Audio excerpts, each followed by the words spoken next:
Good Monday evening. Welcome back to the LTL podcast. It is July 17, 2023. I want to welcome everybody coming in. And like I said, this is episode 25, a little bit out of order because I had planned to be doing this one a while ago, but I wanted to get through the Grant Amato trial. I think I'm going to dedicate Monday nights to actually doing this trial. It's going to take quite a long time. There are 40 videos. So if you are locked and loaded on any interest in this trial and watching it, I would say come here for Monday nights. We'll do a little off Idaho stuff and, just kind of get away from that on Monday nights. And I plan on starting to pick up some streams on the Long Island serial killer as well. So I'm probably going to be bouncing back between those Idaho and the Long Island serial killer because those seem to be, the two cases that are captivating the audiences right now. And also, I'm probably going to start doing, if there's any more update in the JonBenet Ramsey case as well. I'll probably do some streams on that as new information comes in. So we'll be following that as well. First thing I want to do before I get into the heart of the show, and I just lost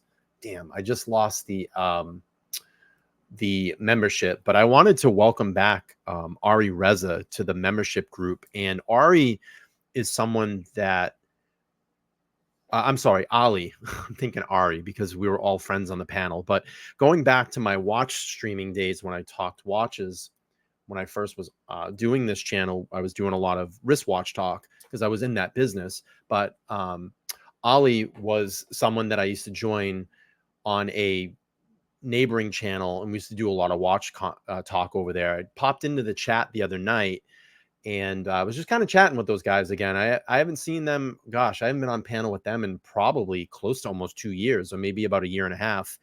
And it was just really nice to drop in their chat and see all the new faces that were on that panel. And he actually re-upped his membership here today. So I wanted to do a shout out to him. I miss talking to all those guys. I got to make it over there and just hang out on the panel. We had so much fun back in the day. And if anybody in the room likes watch content, go over and check out, I think it's, I don't know what the heck his name of his channel is. JJ's Watch Hangout, because it used to be JJ's Gentleman's Hangout. It's either or. I forget. JJ's changed his name a couple times, so you can check out JJ's Watch Hangout or JJ's Gentleman's Hangout, and they do watch. If you like wristwatch content, they have some of the best conversations over there. I definitely would go check them out. So before we get into the opening statements for the prosecution, and I hope that I can get to the defense's opening statement this evening too, I wanted to kind of address something because we're getting a lot of new people that are coming into the channel, a lot of new subscribers, a lot of new people that come into the live chat and hang out. And I wanted to talk a little bit about my panel members that come on and the people that I allow on this panel. So I do a lot of vetting, and I don't just have anybody on my panel. And I've recently had someone that's come onto the panel, I guess, that has, I would say, not controversy, but I think people are 50-50 split on this particular person. And the person I'm talking about is Detective John. Okay. First and foremost, I want to just put this out there. I completely, absolutely respect T-Rev 1000%. He's killing it over there on his channel. He's like 40, close to 40,000 subscribers. I pop into his chat every now and then. I'll show him some support, throw him a super chat. He's got his, what I call his YouTube shtick. He's really great at it, does his phone, takes his phone calls and has whoever, he has on his panel. I don't watch his show that much, but I ultimately want to say that I completely respect him. So I want to get that out there first. As I know, and what I'm learning, knowing more about Detective John and getting to know him, more on a little bit of a personal level behind the scenes, I guess there was a friendship with him and T-Rev. Okay. I know nothing about what happened between that friendship or that relationship. All that I know was Detective John was on T-Rev's show at some point and decided to part ways. I guess they had a mutual parting. That's my understanding of it. I've been lately getting some comments about, oh, well, Detective John's on the panel, so I'll come back when he's not here anymore. Or I'm seeing in the comments, oh, Detective John is here, I'm not going to watch anymore. Well, you know, the thing that I have to say is, one, I don't know what happened over on T-Rev's channel. I can be completely transparent about that. Okay. And as far as DJ, what I call him, is he has been, to me, and what I've seen so far, having him on my panel, talking to him, basically, he's the same person that I've gotten to know on this panel and behind the scenes in phone conversations that I've had. He's been very respectful to me. He hasn't, you know, done anything like off candor on my channel. And I have no issues. That's why I choose to have him on my panel. And I enjoy his expertise when he can jump in and tell us a little bit more, because it's coming from, you know, someone that was on the force, their perspective, from a police officer's perspective. And, you know, I appreciate that. I really do appreciate that. So, you know, I'm seeing comments like, oh, well, he ruined T-Rev's show. I have to say no, because every time I go over, I haven't seen T-Rev skip a beat at all.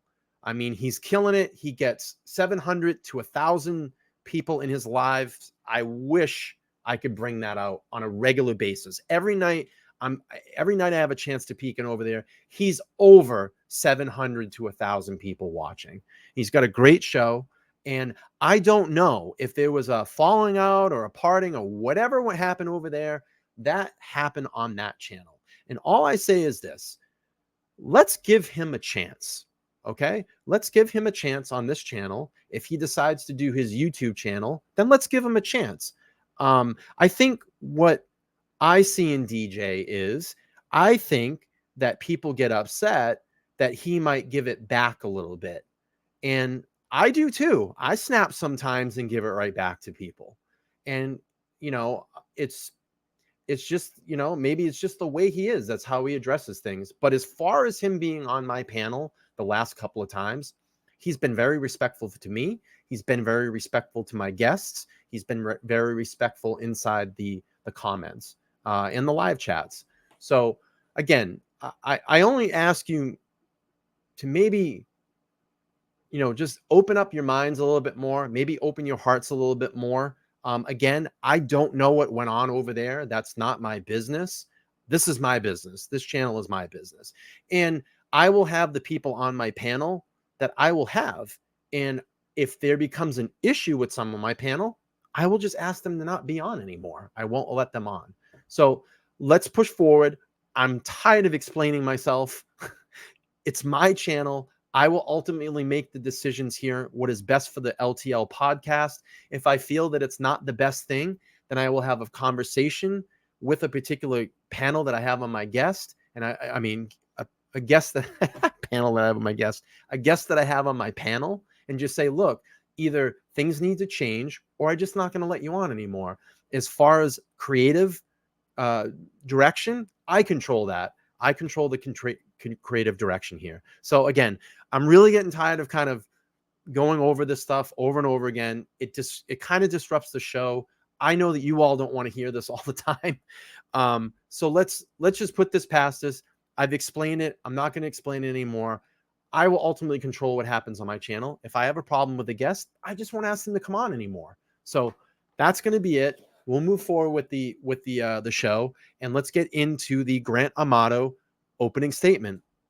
So if anybody has been watching any of the streams, I did kind of a brush up on this case before, and Grant Amato has been basically accused of stealing about almost $200,000 from his family to use to pay to donate to this webcam girl that he had which he thought he had a relationship with. And ultimately, when they tried to cut off that relationship, Grant got pissed and, well, now we know, has been convicted of killing his mother, father, and his younger brother. So let's watch the opening statement here in the trial of Grant Amato. Again, I'm going to do these on Monday nights. We'll do this trial. If you all want to come over, you have interest, everybody is free to come and go. All right. So without further ado, let's get into this. State, do you wish to make an opening statement at this time? Yes, Your Honor. You may proceed. Thank you. Your Honor, I'm going to need the overhead. All right, the court deputy will set it up for you. Thank you. And does the court have the laser pointer?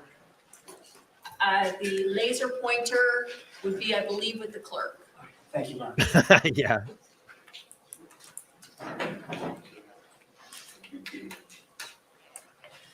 It's a lot of work. This is a lot of work.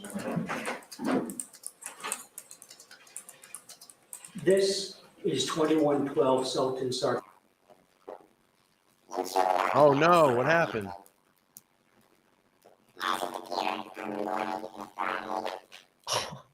Aliens. The aliens. As you can see, it's a nice house. It's a big house, and it's on a lot of property. There are over 20 windows in that house. Great. None of them are broken. None of them have any pry marks on them. Oh no, we're gonna hear the court Or reporter. show any signs of any type of forced entry. Oh no, she's really loud. There are 5 doors There we go. Fix it a to little that bit. house. What a beautiful house. None of them have any broken locks or latches. Aliens. Howard the Any Duck. broken or smashed door frames, nor any sign of a forced entry.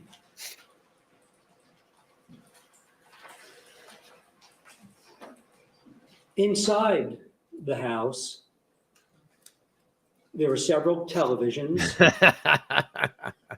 several expensive gaming systems, sound systems, valuable computers, 3 safes, and other valuable items, including jewelry. Nothing was taken nor missing from the house. No signs of any type of home invasion, burglary, nor robbery. Inside Packing? that Where are you house, going? depicted in that photograph, Going away? are the dead bodies of Margaret Amato, Chad Amato, and Cody Amato, each shot through the head execution style.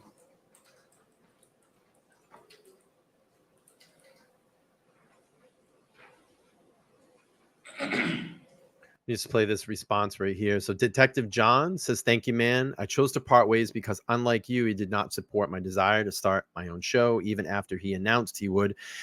If I wanted to, there's so much more, but I'll digress. Yep, that's your business between you and T-Rev. Again, I respect him. I respect both of you all. You know, we'll kind of leave it at that. And again, you know, I'm ready to move on. If DJ wants to come hang out on my panel, he's welcome. I have no problem with that. And again, you know, I choose the guest to be on the show. If there's an issue with a particular guest between me and that guest, if I see something that I don't like and we can't, you know, hash it over, then they just won't be asked to use on the panel, come on the panel, or maybe we, you know, part ways for a little bit and give it a rest or something. So that's what we're going to do. Again, I don't want to keep addressing this because it's getting kind of annoying at this point. And it's my channel. I'll just do what I want to do at this point. What's best for Let's Talk Live podcast. All right, let's get into this trial.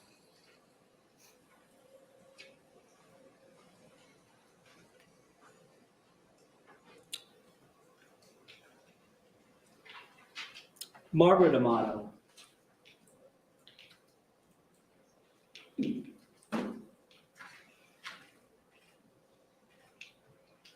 thing is not working. Margaret Amato, as you can see, she's sitting in a chair.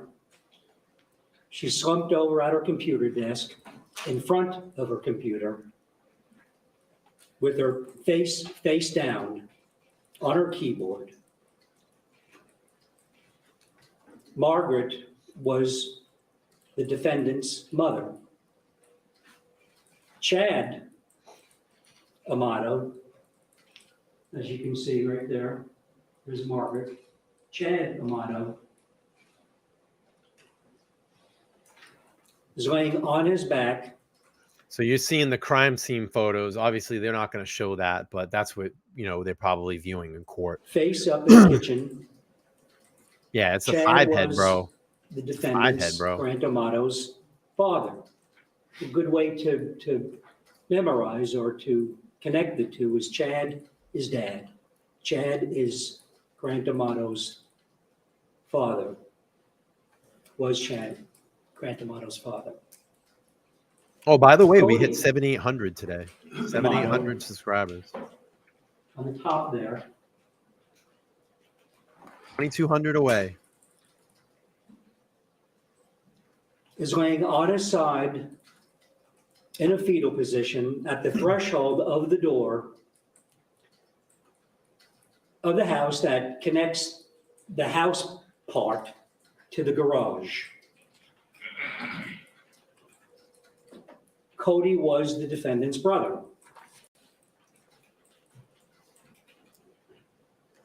Through the examination of Margaret's computer, e-pass toll records, surveillance video, phone records, witness testimony, a reliable timeline will be presented to you as to when each victim was shot in the head.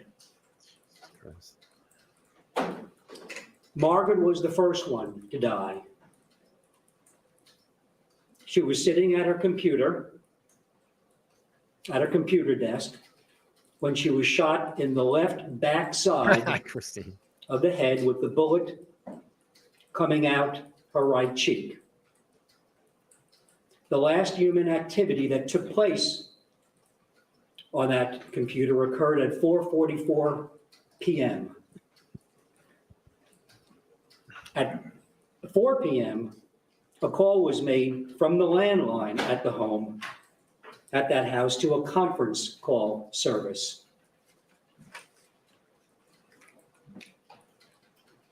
4 p.m., the time of that teleconference call, and 4:44 p.m., the time of the last human activity on that computer, took place before Chad and Cody arrived home from work. You'll see from the e-pass toll records for Chad and Cody, from the work time records for Chad, or surveillance video for Chad, and also witness testimony for Cody, that Margaret was shot and she was dead at her computer desk the late afternoon of January 24th, 2019, before Chad and Cody arrived home.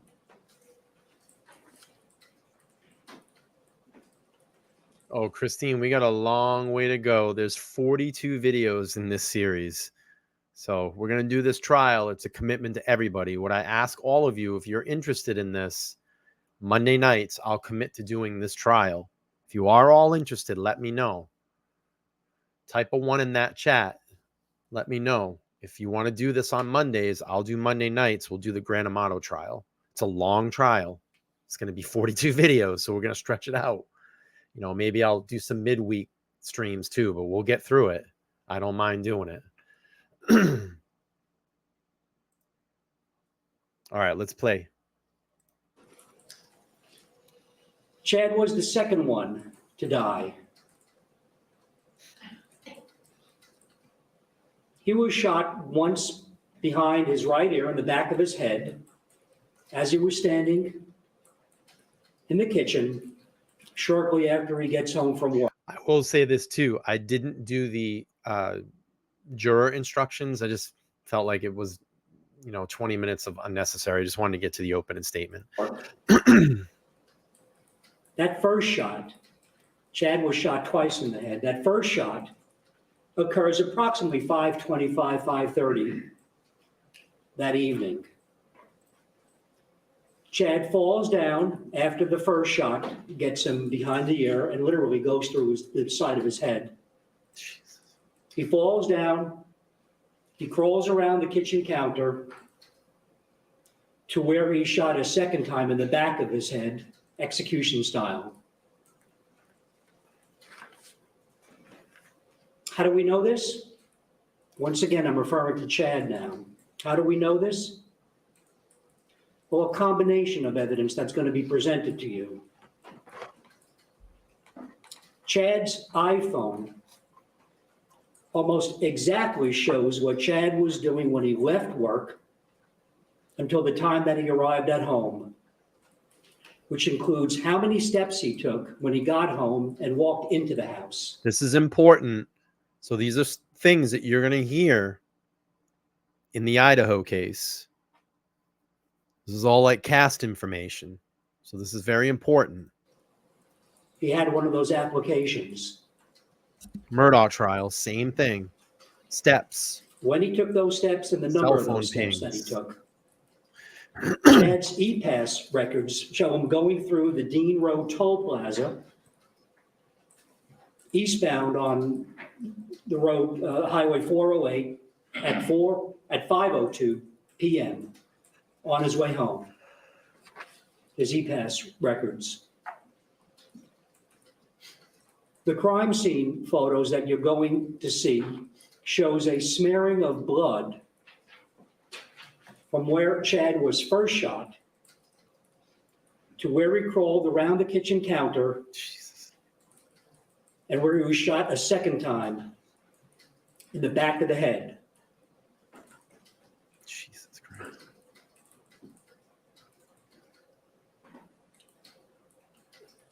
The bullets were recovered, and you'll see that the first shot was recovered from an upper kitchen cabinet where Chad was standing when he was first struck. The second bullet strikes Chad in the back of the head as he's face down, goes through his head, and strikes the kitchen tile. Cold and callous person. Chad's lunch box or bag or container, you'll see photographs of it, Yeah, he staged the crime scene. And he staged which it is pretty bad. on the kitchen floor, right next to Chad right next to the kitchen counter is the location where he was first shot behind the ear. No, we're live. Yeah, I had this planned. And you'll see A Chad little out of order. Yeah. wearing the same clothing, laying dead on the kitchen floor with that lunchbox nearby as he was wearing when he left work at approximately 4:30 that afternoon. From that surveillance video that I expect you're going to see with that same lunchbox or container that he was carrying.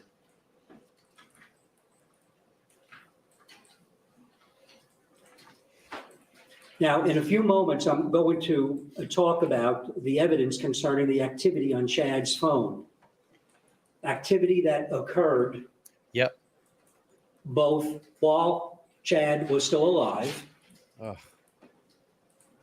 by Chad, and activity that occurred on Chad's phone after he was dead by the defendant.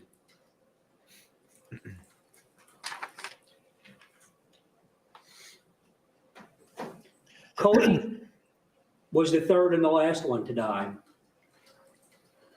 On January 24th, 2019, Cody leaves work at approximately 9:15 that evening. Cody worked at ORMC as a nurse anesthetist. You'll hear the testimony of a friend of Cody, a co-worker also, Christopher Sisko, co-worker and friend of Cody, that Cody left work that evening at approximately 9:15 on January 24th. Cody's e-pass toll records show him going through the Dean Road Toll Plaza eastbound on the way home Keep all this in mind. on the Highway 408 at 9:36 p.m. Moments later, Cody arrives home. He parks his vehicle under a makeshift kind of like carport, tents that are on the property, and I expect you'll see photographs of this, tents that are on the property that kind of serve as a makeshift carport. There's also a garage that has two cars in it. But Cody parks under that tent that's near the house.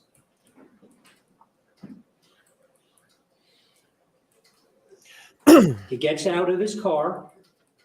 He enters the house through the garage, enters the threshold of the door that connects that garage to the house, as depicted in that diagram on the top there. And as he enters the threshold, he's shot once in the face immediately below his right eye. Jesus. With the bullet going right through his head and out the back of his head. The bullet's going from front to back, from his right to left, and slightly downward.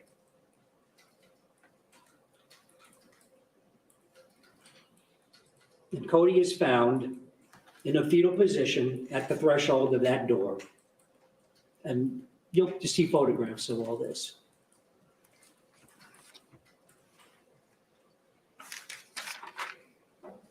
But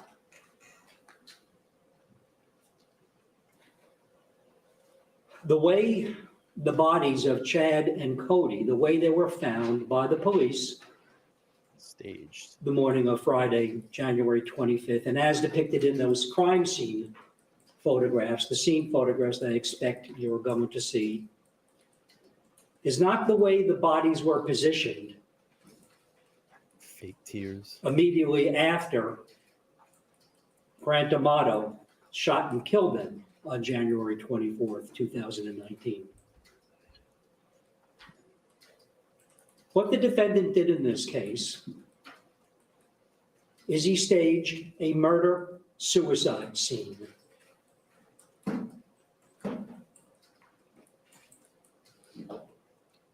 And in order to do that, he planted certain items of evidence at the scene to give the appearance of a murder-suicide.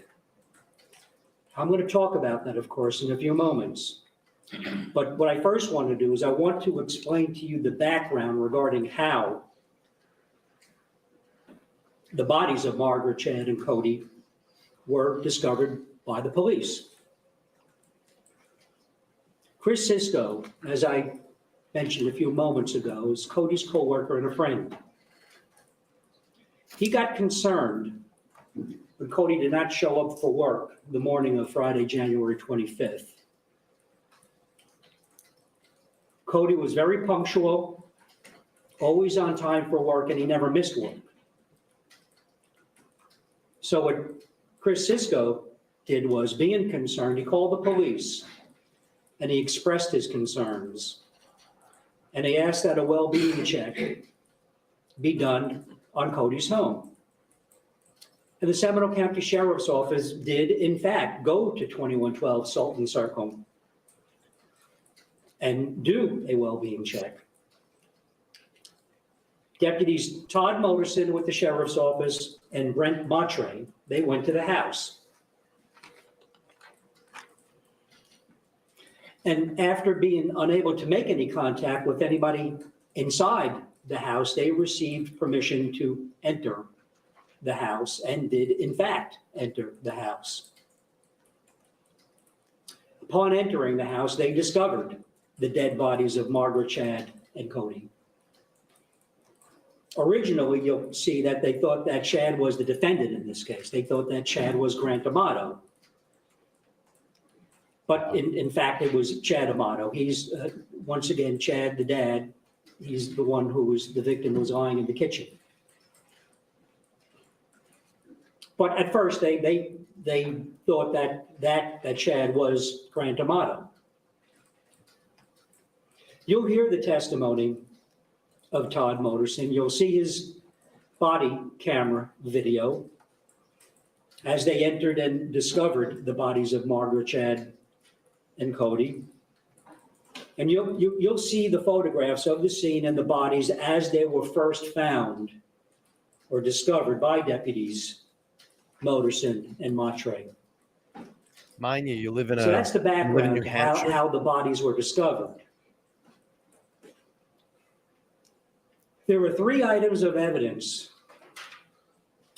that the defendant, Grant Amato, planted to make it appear that Cody killed his mother and father and then killed himself.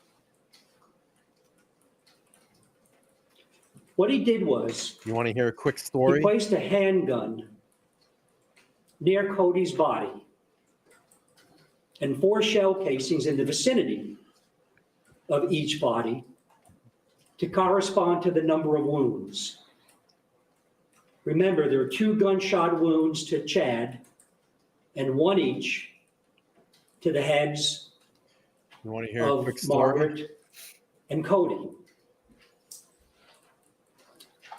He also placed a holster with a gun on it on Chad's right hip, underneath Chad's belt, to make it appear that there was some kind of confrontation between Cody and Chad that required Chad All right. to arm himself.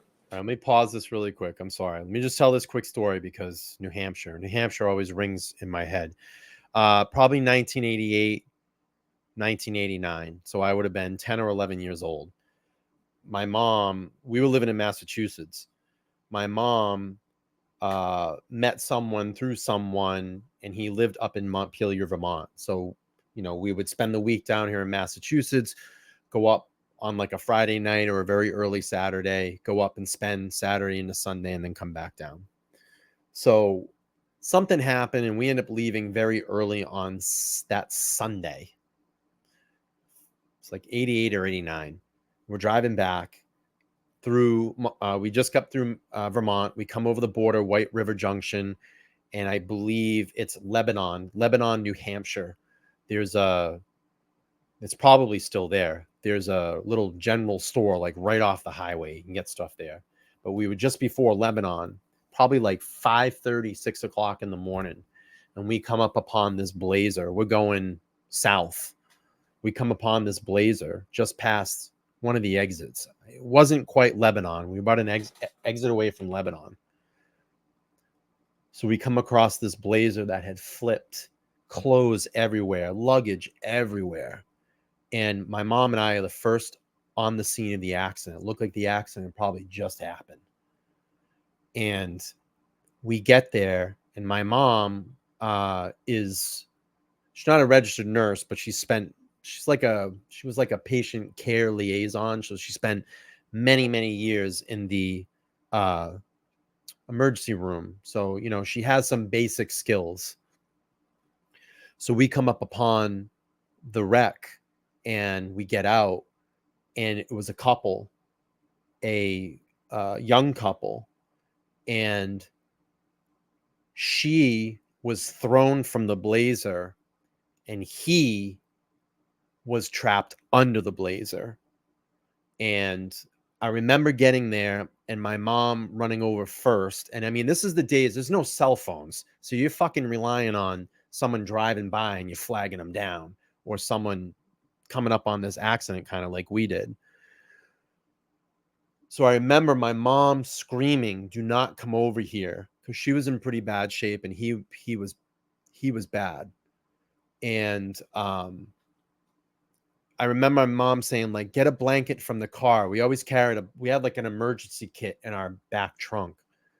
So she said, "Get the blanket." So I grabbed the blanket, ran it over to her, and she said, "Get their stuff." So I remember just grabbing their clothes and trying to get it together in this pile, like in the suitcase. And finally, someone had come along maybe 10 minutes later, maybe the first car that was on the highway. There's fucking no one out. It's like Sunday morning. And we flagged someone down, and they went up and called help. And she kept saying, there was a car that cut us off. There was a car that cut us off. Now, I remember looking, there were no skid marks. There was nothing. It was just like they went off the road and flipped. And, that wreck was always a mystery to me. But ultimately, when we left and got home, I think like a couple days later, my mom had checked the newspaper, and come to find out the guy didn't make it. And they were just married. They were literally just coming back from a honeymoon getaway, and he passed. He didn't make it. And it was really sad. I felt really bad, but that's crazy. This wild stories. I get tons of them. I have a lot of wild stories. All right, we'll get back to the trial. I'm now going to explain to you the evidence that will show that these items are planted. And in conjunction with the other evidence in this case, that I'll talk about in a few moments, that it was the defendant who planted these items of evidence.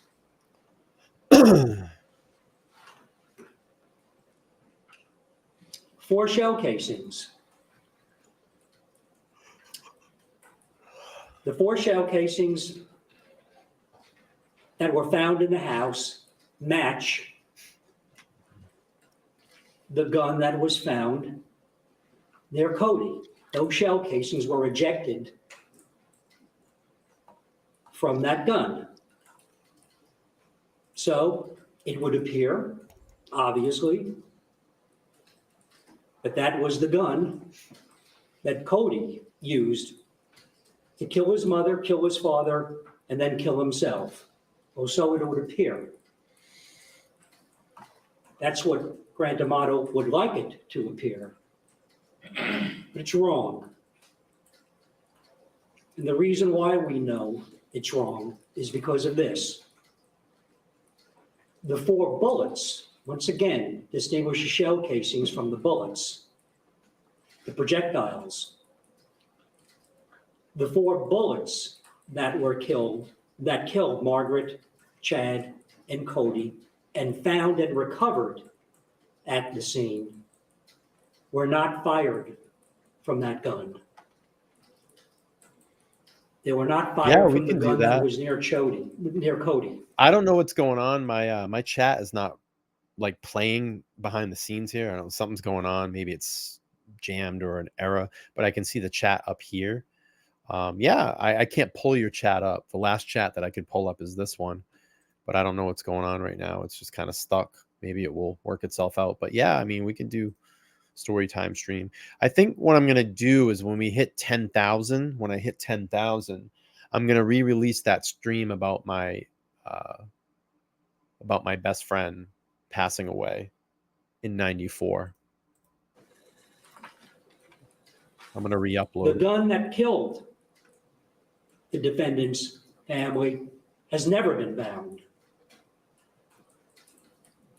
A FDLE, a Florida Department of Law Enforcement expert, Richard Ruth, will tell you, he's going to testify in this case, obviously, that the 4 shell casings that were found in the house were in fact ejected from the gun found near Cody, but the bullets that were recovered that killed the victims were not fired from that gun.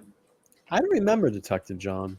The gun that was found near Cody was excluded as firing those 4 bullets that killed Margaret, Chad, and Cody. Those 4 shell casings were planted there. They were put there. Those 4 shell casings are not part of the bullet. By no means an expert. You will hear the testimony of an expert, but you have the bullet, you have the shell casings, and you have the projectile. The shell casings did not match, were not part of the same bullet. Those bullets are going to be excluded as having been fired from the gun found near Cody. They were planted there, they were put there.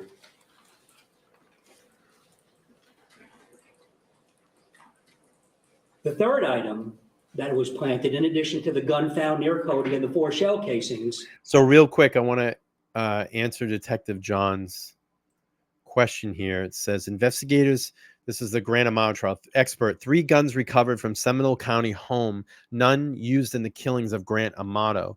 Investigators said 3 guns were recovered from the Amato family home after 3 members of the family were killed in January, but an expert testified Tuesday that he did not believe any of those guns were used in the killings. FDLE firearms expert Richard Ruth testified Tuesday that after testing the 3 handguns found at the home, he determined that the bullets that killed Margaret, Chad, and Cody did not come from any of the guns recovered at the home. His testimony was part of the 12-day trial of Grant Amato, who was accused of killing his parents, Margaret, Chad, and his brother, Cody. Medical examiner later testified that Chad and Margaret were shot at close range and Cody was shot at a distance. Let's see. 2 weeks later, before Turbin said he did not notice the gun was missing until months later.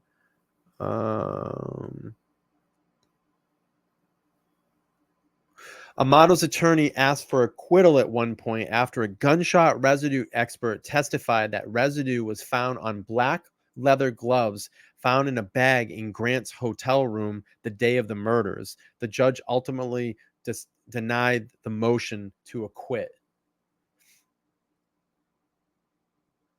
Huh. So that's a little there. I don't know. My chat is not working here, so I can't pull any of the chats up, unfortunately. Is a holster Something's going on. containing the gun found Might be my connection. on Chad's belt. There was a holster, and once again, you're going to see photographs Yeah, he of was these. going to the gun range. There was a holster that was found on Chad's right hip. In that holster was a gun. Well, you're going to hear testimony and evidence that Chad is right-handed. The evidence is going to show that everything that Chad did was right-handed. The holstered gun was placed on Chad's hip backward for a right-handed shooter. This is a toy gun. That holster was on his right side, and it was like this.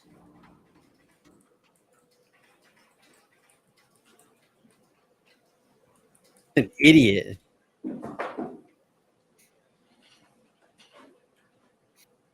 Additionally, a spot of blood was found on Chad's pants underneath the holster, and I emphasize underneath the holster. The significance of that is obvious, but it will be explained during closing arguments. And the medical examiner is going to testify. The medical examiner is going to tell you that all 4 of those shots, including the one that killed Cody, was not a close range shot. It was not a close range shot. It was from a distance. If a person's going to kill themselves, it's going to be closer, and you're going to get the powder burns on the head. The medical examiner is going to tell you that these are not close range shots. Cody did not kill himself.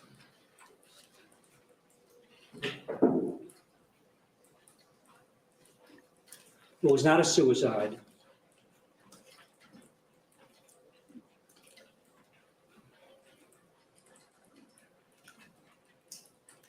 Now, regarding the positions of Chad's and Cody's body when they were found versus the position of their bodies when they were shot, they were moved. And let me explain to you why the evidence is going to show that.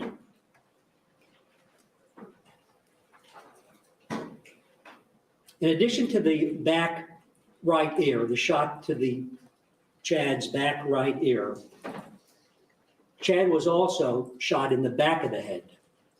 It went right through his head.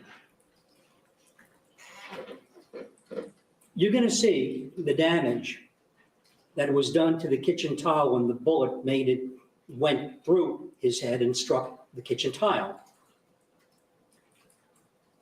Chad's body was found on his back, and it was found 2 feet, maybe 3 feet to the left of the damage to the tile made by that bullet that went through the back of his head and into the tile in the kitchen. He was flipped over on his back. after he was shot in the back of the head while he was laying face down on the tile. The medical examiner is going to tell you that bullet went through the back of his head, and you're going to see the damage to the tile. So he was face down when that bullet went through his head, and then he was flipped over, and you'll see the damage to the tile. You'll see the position of his body on the back with that holster in the reverse position on the right side. And you'll see that his body is to the side of the damage done to the tile by the bullet that went through his head. So he was flipped over. You'll also see from the evidence that Cody's body was not in its original position when he was discovered by deputies Moderson and Matre.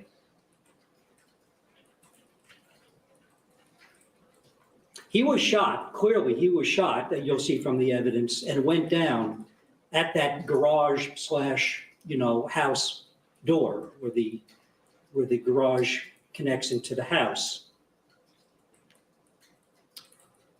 But you'll see from the evidence that while his body was found at that threshold, it was moved a foot or two from where he fell. You'll see from the photographs. Hey, Deb. And a discussion of those photographs during closing argument, why it's very apparent and evident that his body was moved.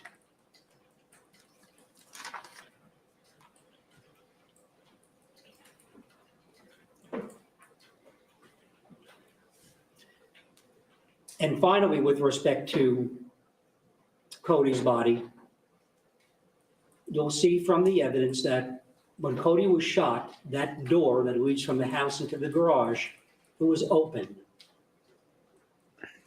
Yet you'll see when the deputies arrived, and you'll see this in the body cam. Oh, I got my chat body back. camera video. When the deputies arrived, that door was closed when they discovered Cody's body. My chat is back. Yay.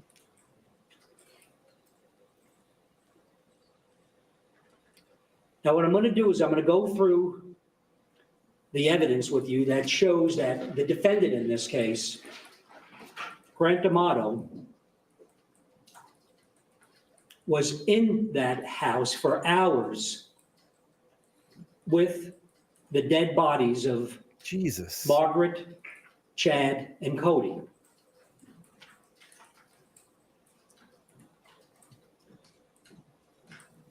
Tiernan Amato was in that house with the dead bodies of his mother, father, and brother for at least 2.5 hours.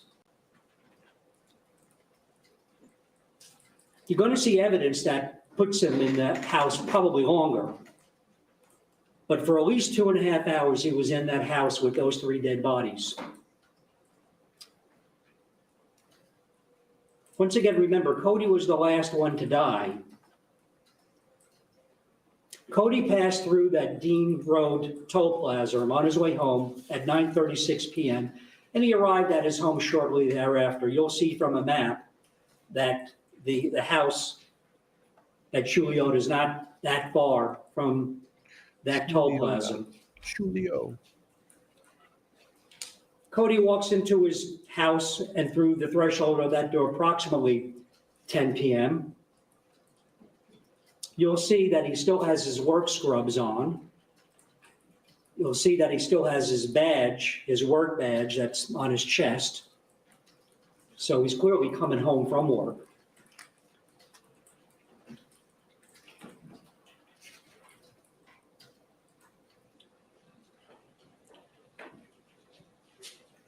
Tiernan Amato's car, a few days later, was searched.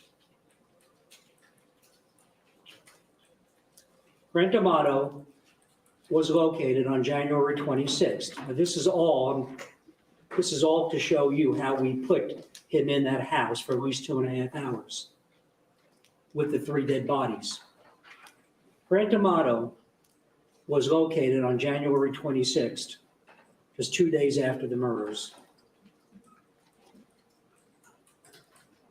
A search of his car was conducted. Crazy. And in his car, his pants were found. And in his pants was a flash drive. Transferred onto that flash drive were the contents, the data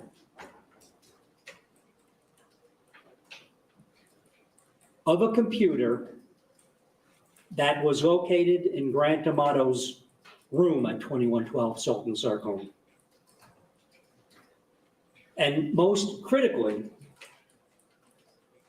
after the data was transferred, you unplug the flash drive from the computer. That flash drive was unplugged from that computer at 12:27 a.m. Friday, January 25th. The defendant was in that house at least until 12:27 a.m.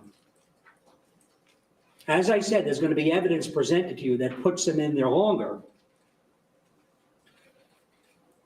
But he was in that house until at least 12:27 a.m. the following morning, January 25th.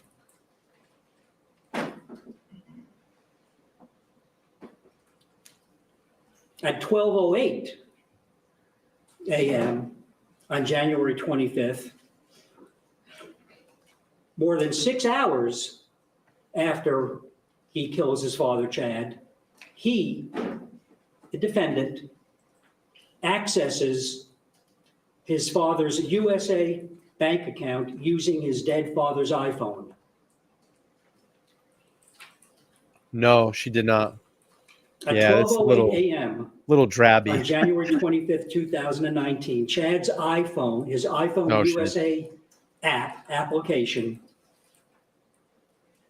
was accessed to add an account on for funds transfer. You access your account and you can add on to that account another fund to which you can transfer money. Well, at 12:08 on January 25th, Chad's iPhone, was accessed. His USA bank account app was accessed to add an account for funds transfer. The account that was added for funds transfer was the defendant's PNC bank checking account. The defendant was in Chad's USA app for 12 minutes. Yeah, I mean, essentially had nothing to really. I mean, the money was going to her, but she didn't know what he did. She had no clue of what he did. So, I mean, and she's in Bulgaria too, so I don't even know how the hell that would all work. But she essentially didn't make him talk faster. I can speed him up. You want me to put him in double speed?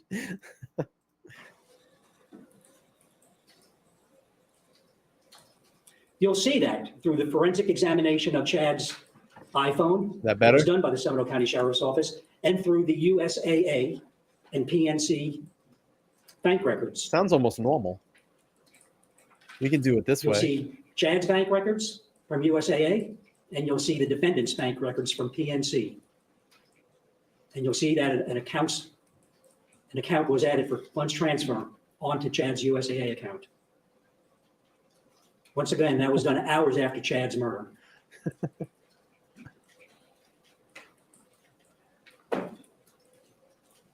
Now, on January 26, when the defendant was located, he agreed to give an interview with the Seminole County Sheriff's Office investigators in this case. And to be sure, and you'll see it during that interview, he denies responsibility for hurting his family. In that interview with the police that was conducted on January 26th, the defendant admits to being home all day with his mother. He also for the admits $5. Appreciate you. to being home when his father Chad gets home. The defendant says that this occurred 5:30, 5:45 in the evening on January 24th, 2019. Oh no, it's on loop. And he also admits to being home when Cody got home. Grant Amato, the defendant, says that occurred at around 10:30 in the evening. By the way, after lying to the police that he met Cody down the road or down the street from that house. Liar, liar, liar. And he also admits during that interview going onto his computer to back up some stuff, and that's his words, to back up some stuff onto flash drives.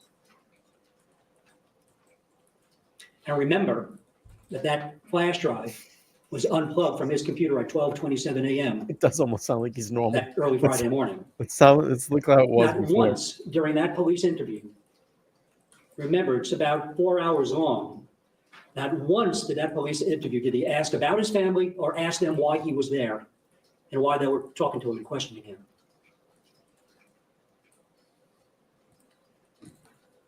Immediately after being interviewed by the lead investigator in the case, Danny Anderson, and Danny Anderson is going to testify in this case, the defendant's brother, Jason Amato, is allowed into the interview room and has a conversation with the defendant. During that conversation, the defendant claims that he had nothing to do with hurting his family. Actually, it's not that bad. But when Jason indirectly, and at one point, and you'll see it pretty much directly, accuses him of being responsible for the family's death, the defendant doesn't deny it. It's pretty good.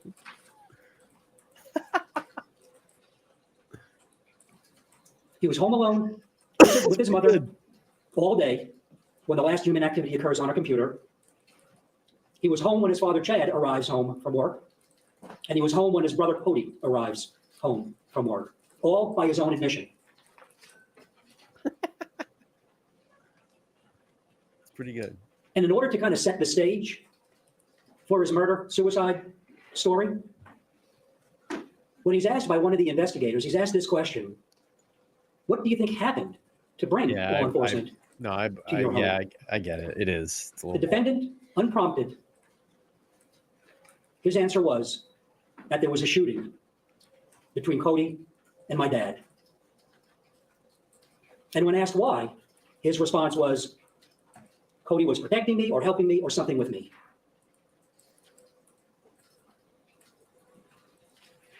To give the appearance of a murder-suicide, the defendant on some other occasion fired 4 shots from Cody's gun, and you'll see that they had guns in the house. He was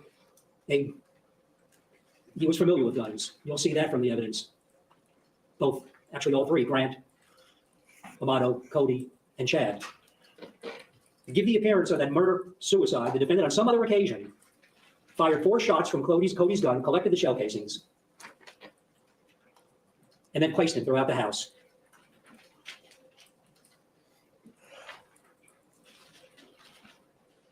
After killing his mother, father, and brother with another gun, he plants those 4 shell casings in the vicinity of each body, and then he places the gun that matches those shell casings near Cody. Cody's gun did not kill them, did not kill Margaret, Chad, nor himself. Once again, those 4 bullets, those 4 projectiles that were recovered were excluded from having been fired from that gun that was found near Cody. And to further that contrived murder-suicide scenario, he places that holstered gun on Chad's right side. But once again, you'll see that it's placed in a position that would not be appropriate for a right-handed person and a right-handed shooter. guy's a moron. And once again, you'll see that it was placed there after the shooting. That blood being underneath that holster. It's not bad this way. It doesn't sound bad either. It's pretty good.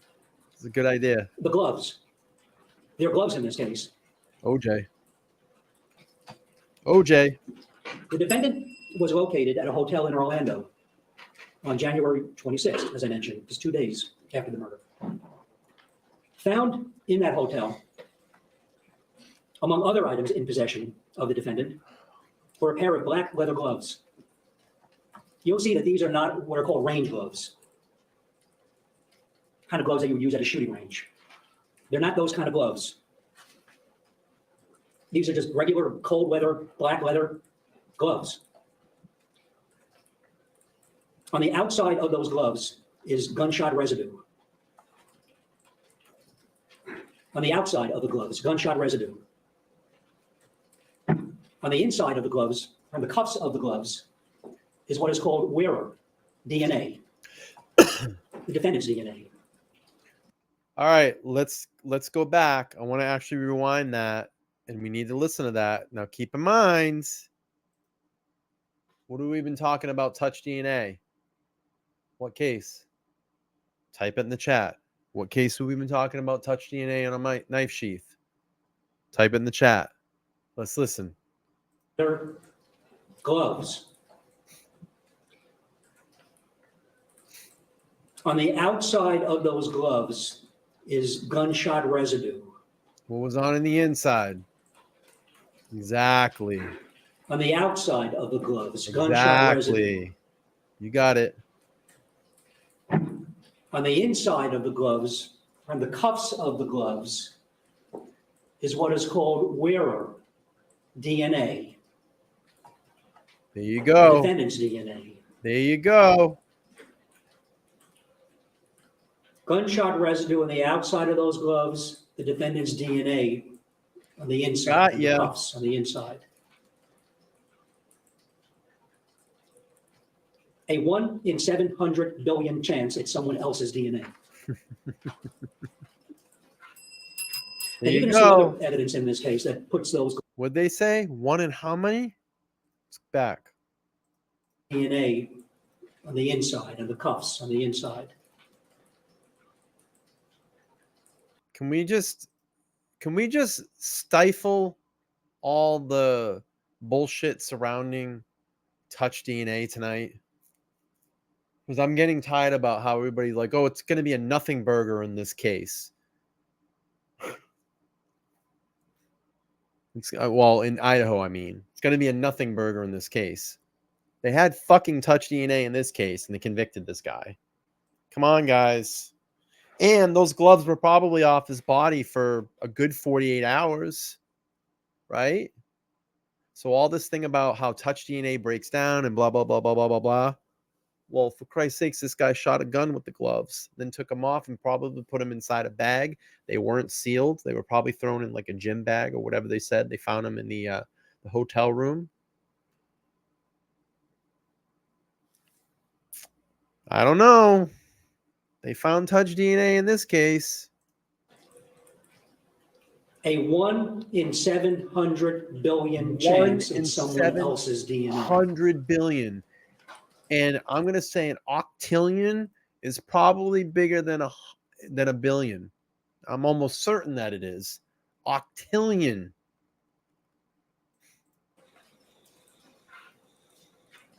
Now, you're going to see other evidence in this case that puts those gloves on Grant Amato's hands. In December of 2018, he went on a trip to Japan. Yeah. He went with his brother Cody and a friend by the name of Jericho Fine. Jericho Fine is going to testify in this case. And he will identify those gloves as appearing to be the same gloves that were found in the hotel room with Grant Amato that had the gunshot residue on the outside and the DNA on the inside, his DNA on the inside. And you'll see photographs of them in Japan. And those photographs will include photographs of Grant Amato wearing gloves that appear to be those same gloves. I'll also note that when the defendant was interviewed by the sheriff's office on January 26th, he completely divorced himself from all guns. Oh, mind you, you're coming up with all the stories tonight. You want to hear another quick story? 1995, just as the OJ trial, just as like OJ Simpson is starting to come. What year did they start? What year was?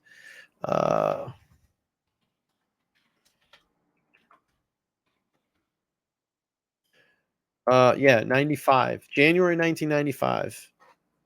My mom, we were living in North Attleboro at the time. My mom had a live-in boyfriend. Guy was a piece of shit.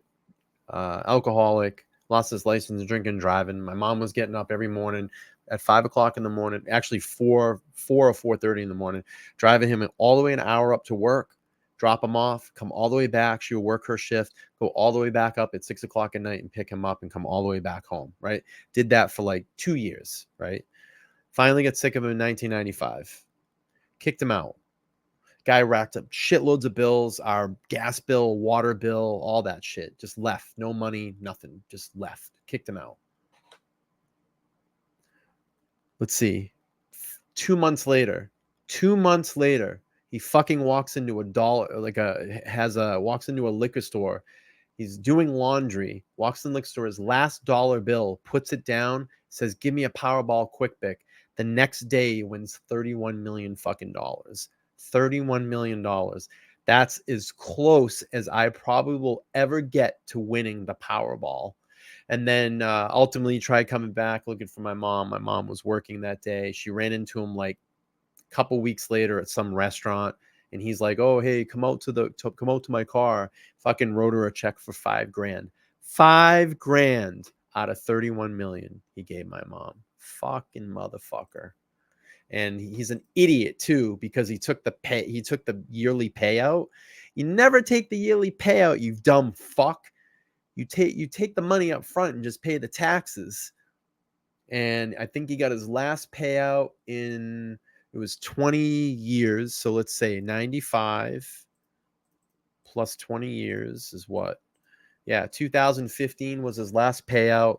I think he was getting just under 800,000 every year after taxes, because it was a million, or I don't know, over a million was 20-year payout, and just after taxes it was just either between 800 and a million. And he's fucking broke now, dead fucking broke. He moved down to Florida, ended up meeting some really young girl. She fucking moved in with him. 4 years he put her through college. The day of graduation, she fucking left him, said thanks for the college education. I got rid of all of my guns a while ago. And we can confirm that, because you're also going to see evidence that in August of 2018, on 2 separate occasions, you'll see the records from the Florida Gun Exchange in Ormond Beach, that Grant Amato sold them a significant number of guns, both handguns and rifles. So he completely divorced himself from firearms, completely separated himself from them. But yet you have the gunshot record. Here.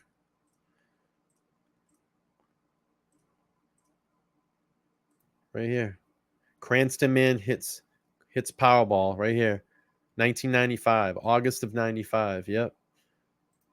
Tim Payne traded driving a big rig, driving golf balls as a winner. Is $31 million. Powerball jackpot winner, buying a golf course and building a home overlooking the rolling hills. Well, that never fucking happened, I can tell you that. But there it is. That's the story. Yep.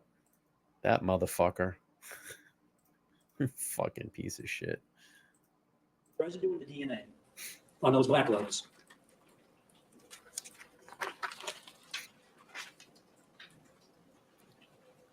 But why? What was his motive? Why did he kill his family? The answer to that question lies that fucking close. and will be found across the ocean in Bulgaria, and a woman named Silvie, if that's a real name. I literally would be a full-time fucking YouTuber. I would be a full-time YouTuber. I would have like the craziest studio. I'd have like the sickest podcast.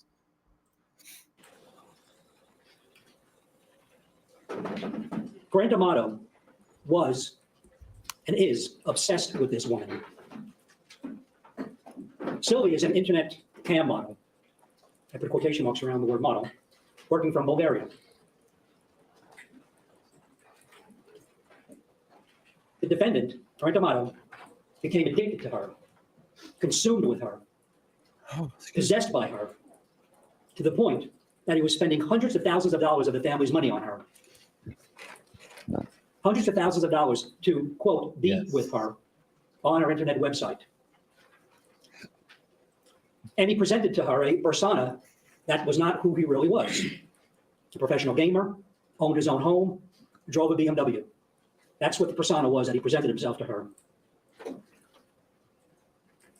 And when his parents found out about his, quote, relationship with Silvie and the tremendous amounts of money that he was spending on her, they contacted her and they let her know the lies that he was telling her and who he really was. And that effectively ended his relationship with Silvie. Silvie now knew that Grant Amato was not a professional gamer, did not own his own house, did not drive a BMW. Those damn BMW drivers. And to Grant Amato, that was the end of the world. There was nothing to live for. And he was furious with his family for ending his world, his life as he believed it to exist. But how do we know this? How do we know that? Well, Grant Amato told us this.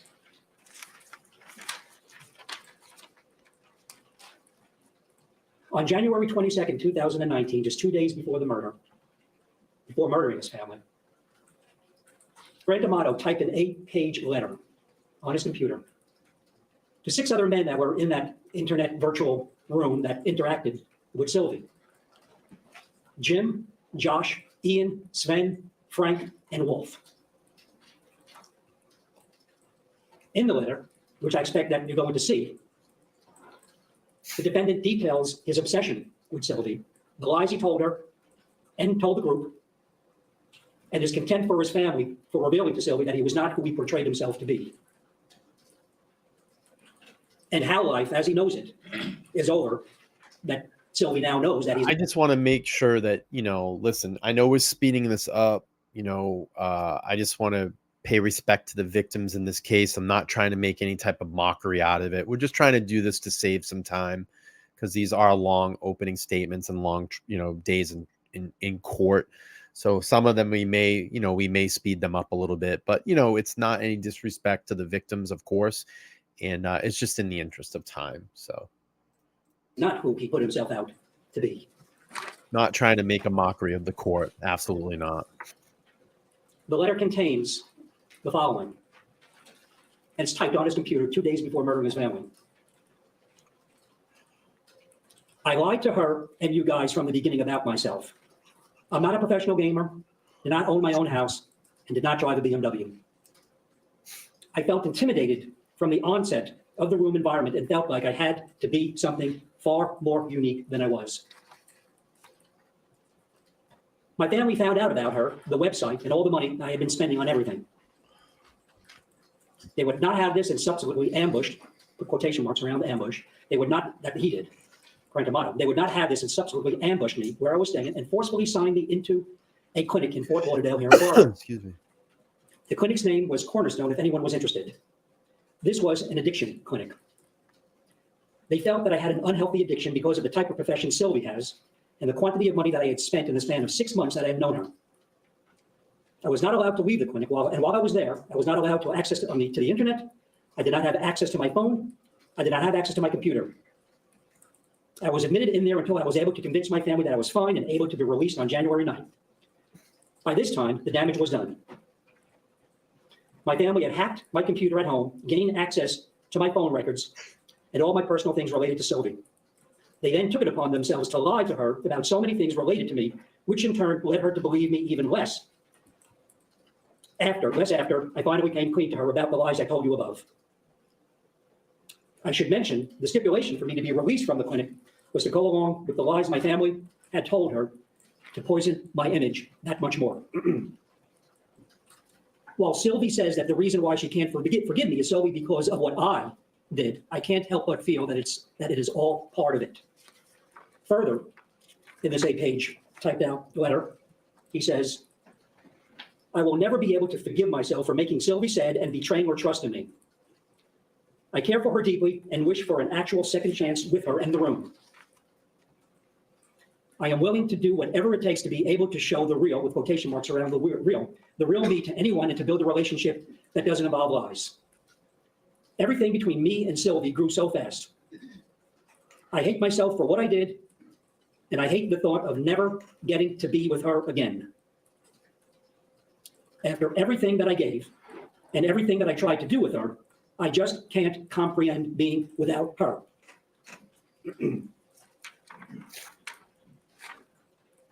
I am unable to function normally without her. Not hearing her good mornings or good nights, not talking to her for hours a day, not being a part of her room and her life outside of it. It's the most painful experience I've ever been through, and I will never get out it. I will never get over her, and I never plan to simply replace her with the next one. I truly love this woman at first sight, and I fell in love with her over the months that I got to know everything about her. She never believed that you could love someone so fast, but I did. I was part of everything to do with her, and now I'm reduced down to only being able to send her DM direct messages on her public Twitter. No private Twitter, no phone number, nothing. I send her messages every day, and I rarely get a response from her. Seeing her be able to be so happy without me in her life is something I hope you guys never have to live through. It's a feeling that makes you wish you did not exist in this world. It's a feeling that rips your heart out and makes you realize how pointless everything is without her. It makes you give up on life, as I have without her. I don't think you guys would ever be as stupid as I was, but don't ever lose her. Don't ever do anything against her. And towards the end of that 8-page typed out letter, he says, I can't give up on her, and I will never, and the word never in capital letters, never go to someone else. She is my everything, and I will give her my life to simply be able to make her smile again. Don't ever lose her, guys. She is someone that you will never forget and never want to forget, no matter how painful. I hope I can be with her again. I'm sorry for what I did to her and to you. I'm truly sorry.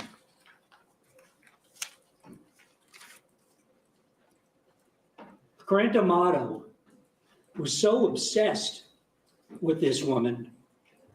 You're going to see from the evidence in this case. At 2:53 a.m. on January 25th, after leaving the house that contained the 3 dead bodies of his family, the defendant goes to a nearby Publix parking lot, logs onto their Wi-Fi, and uses his dead brother's USA checking account to pay $599.99 to get onto Silvie's website at 3:02 in the morning. That's how obsessed he was with that woman. That's what this case is about. It's about his blind obsession with this woman, the end of the world, as he believed it to be because of his family, and his absolute contempt for those that he held responsible. That's what this case is about. Thank you. All right, let's hear the defense's response. It's only 20 minutes, and that's going to wrap up the stream for this evening. Tomorrow night, I'm going to come back and I'm going to read the PCA in the Long Island serial killer case. And then later this week, we'll go in and do some Idaho stuff. I think there was some new documents dropped, stuff like that we can get through. So before everybody heads out, we're going to go over the 20-minute response from the defense. And I'm going to drop the link for tomorrow night's stream. If you want to come over and hang out, we're going to do the Long Island serial killer. That would be at 9 p.m. Eastern Standard Time. Again, I'm just trying to charge through as much as I can, get as much streaming as I can as possible. I will be off Thursday and Friday this week. I think I'm going to do double duty on both days. I want to get to 10,000 subscribers. It's weird. I went up about 6 subscribers and I lost about 6 subscribers today. So I'm at about 77.99. I was at like 78.05. I don't know what happened, but anyway, doesn't matter. We're going to get there. We're going to get to that. So let's play through this, the defense's response or opening statement. And I'll do a little double time on this one too. I'm not sure how fast this guy talks, but all right, at this time, is the defense ready to proceed? Yes, Judge, but before that, I'm going to vote the rule sequestration. All right, are there any witnesses present in the courtroom? Yes, can we approach, please, Your Honor? You may. The witnesses, I'm told there are 2 potential witnesses who are in the courtroom.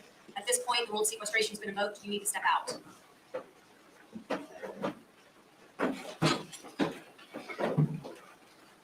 All right, you may proceed with your Your Honor, we wait until Mr. Leo gets back into the courtroom.